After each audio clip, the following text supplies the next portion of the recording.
Yeah, welcome back. Cricket is where we start this Friday edition of the SportsMax Zone. The Australians are well in control of the fourth test of the Border Gavaskar Trophy at Stumps on day 2 at the Melbourne Cricket Ground, the MCG. Australia resuming day 2 on 311 for 6, posted a mammoth 474 all-out on the back of Steve Smith's 34th test century in front of a near-capacity crowd. Australia's top 3 batsmen all scored half-centuries.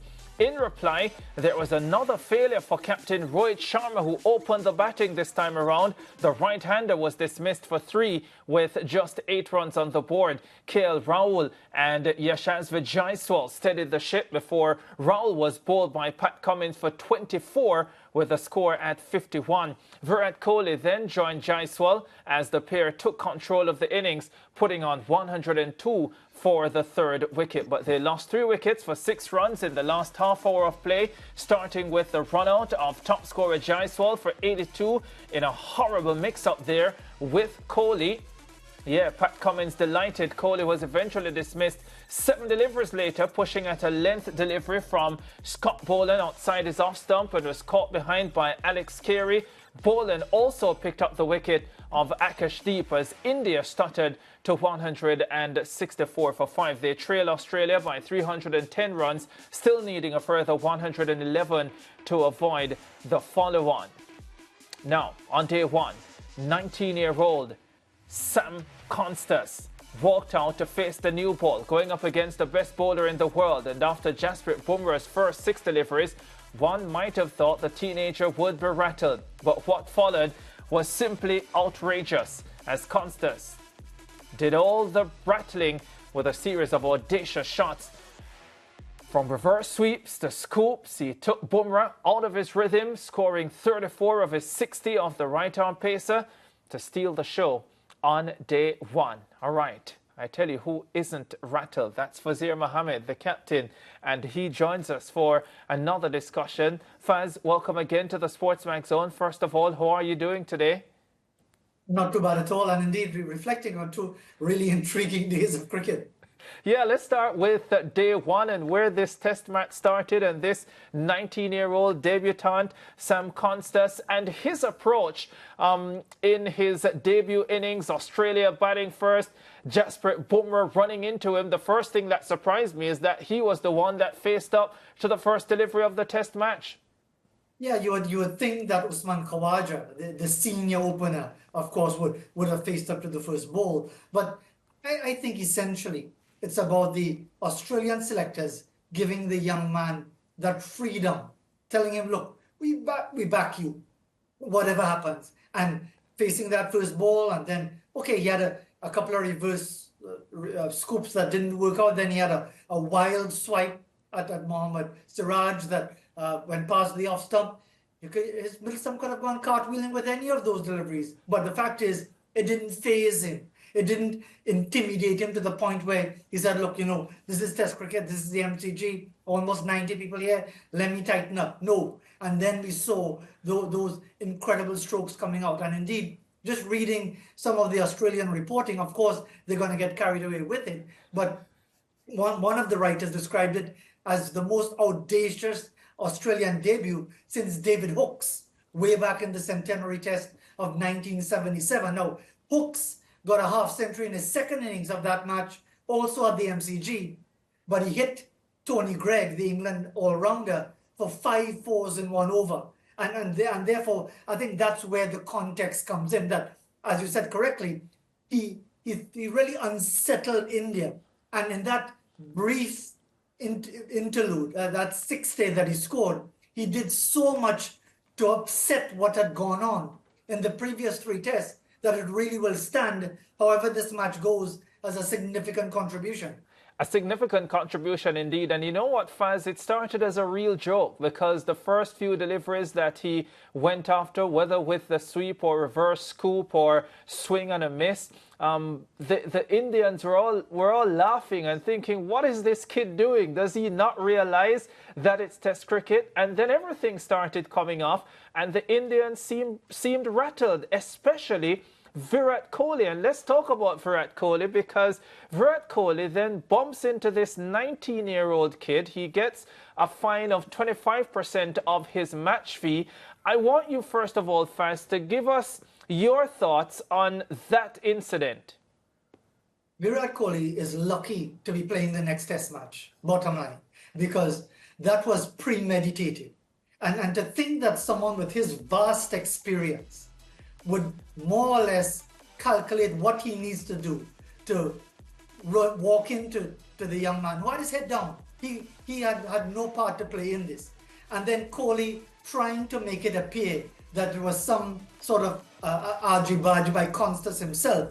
It's ridiculous. And I think, the Kohli apologists could say what they want.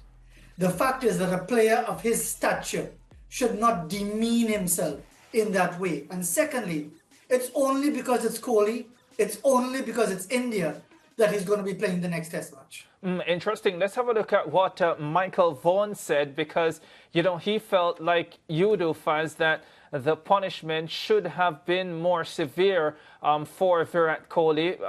I think he said up to 75% of his match fee is what he should have lost if it is only a monetary fine.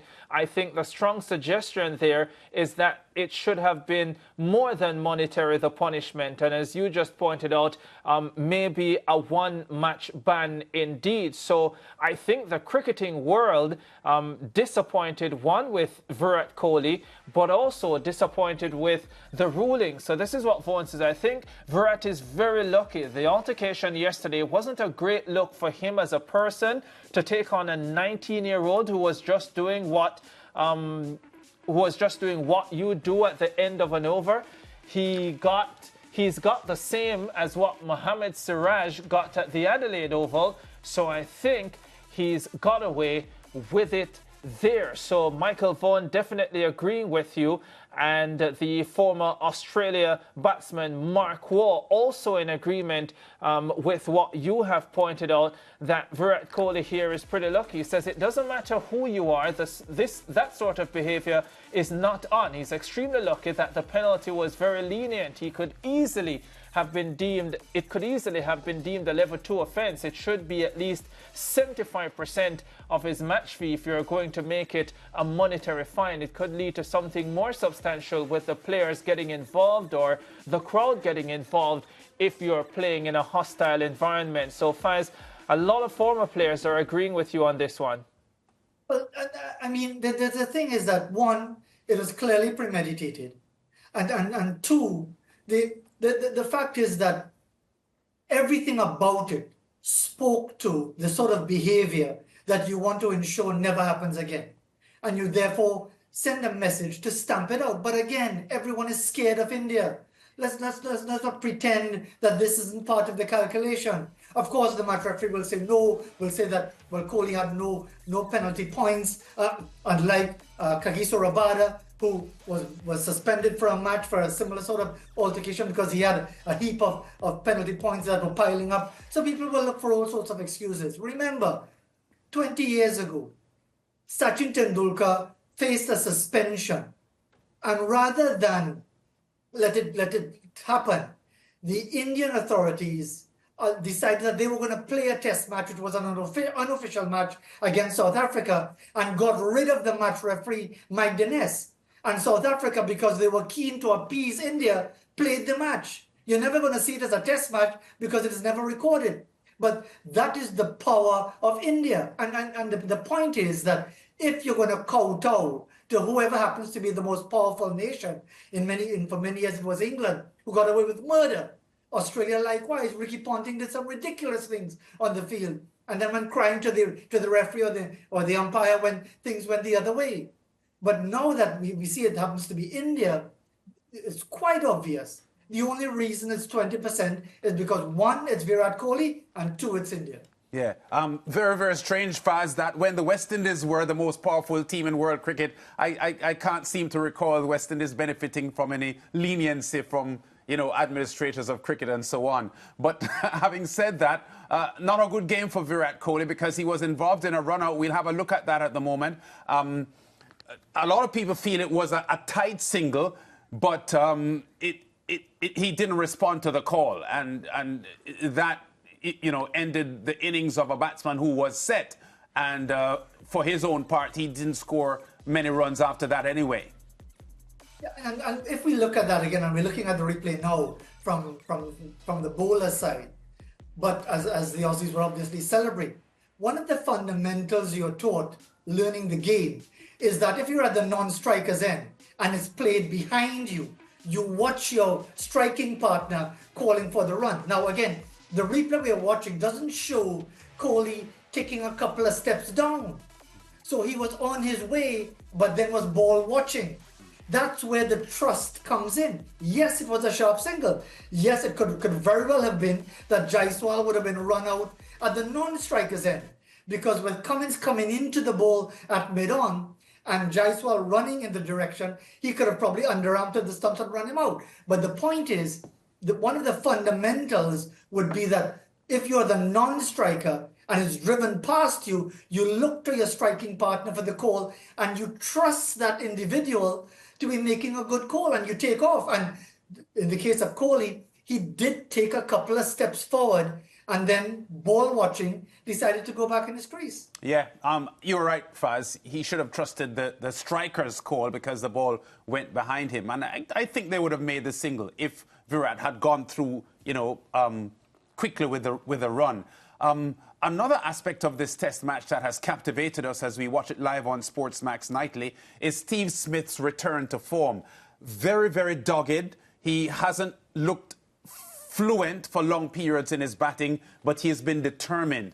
And to hit back-to-back hundreds coming off such a long run of low scores is a huge credit to the former Aussie captain. Indeed it is, and his average 56, almost 57. He's not far away from 10,000 runs, 34 test match hundreds.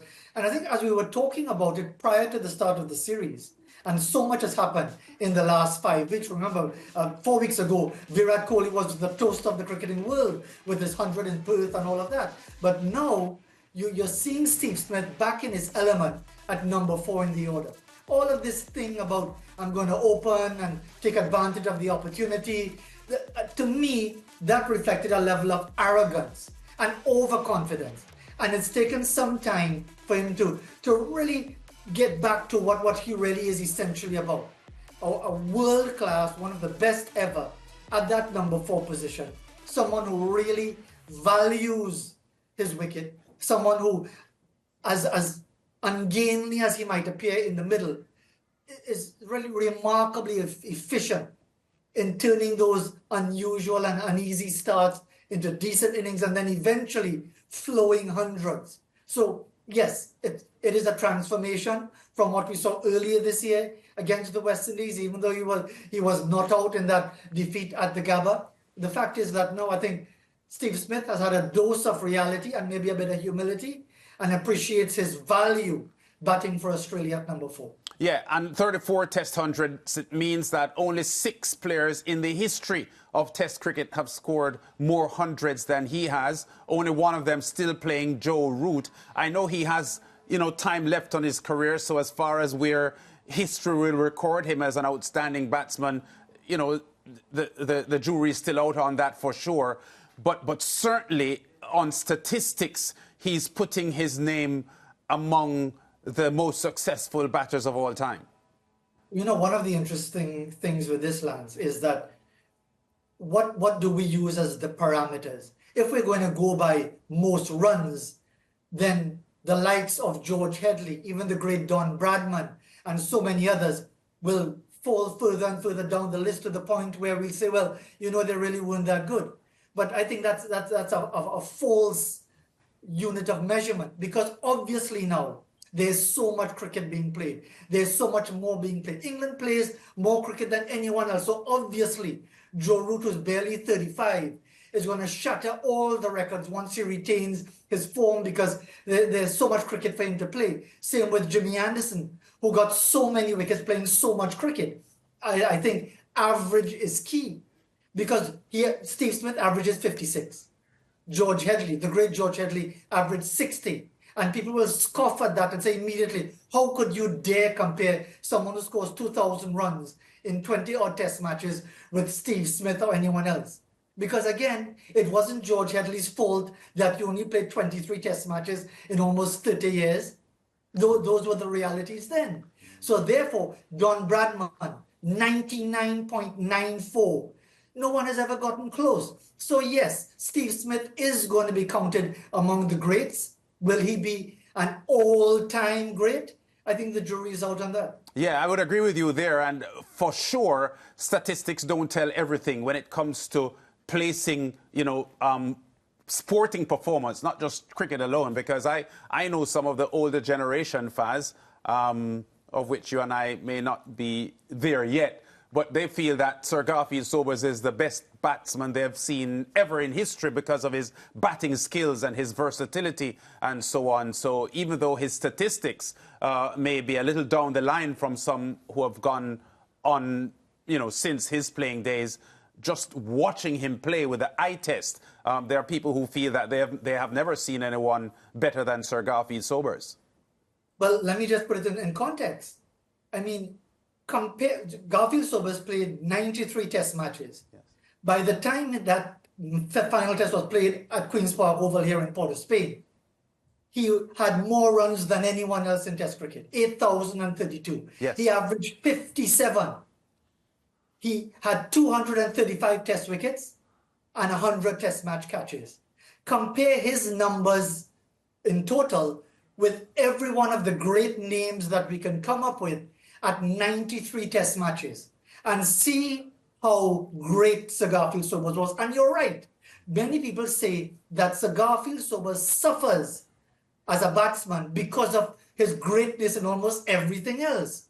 But if you look at him purely as a batter, and even the great Sir Donald Bradman did an analysis of his double hundred for the rest of the world against Australia in 1971, basically saying that, look, I mean, you can't get better than this. So yes, if we're looking at the most matches played, the most runs scored, the most wickets, you're missing out on the very essence of, especially when we're talking cricket, what defines someone as a true great of the game.